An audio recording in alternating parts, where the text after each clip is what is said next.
Мен үшін ең идеальный блинчиктің рецептісі. Дегенім сол еді, дайрект смс толды. Сол үшін сіздермен дәл осындай жұмсақ, шеті қатпайтын құймақтардың рецептімен бөлісемін. Алдымен ыдысымызға жылы сүтімізді құямыз, оның үстіне қантымызды салып, одан соң жұмыртқамызды салып аламыз.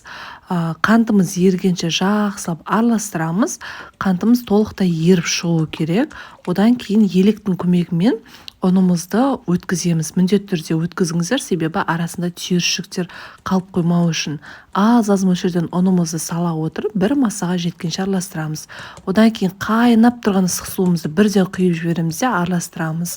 Жұмыртқаларыңыз пісіп кетпесін, сол үшін араластырыңыздар. Ең соңында сұйық майымызды осылай құйып, тағы да араластырамыз. Дәл осындай масса болып шығады.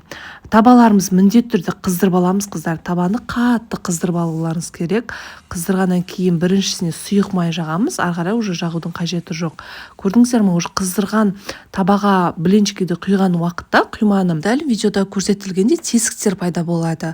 Бұл біздің ажурный блинчикиларымыз. Жан жағы сарғайып бастаған уақытта екінші бетіне аударамыз. Көрдіңіздер ме, прям күшті шыққан. Екінші бетінде 10-15 секунд ұстасаңыздар жеткілікті. Мінеке пісіп шықты. Барлығын дәл осылай пісіріп аламыз.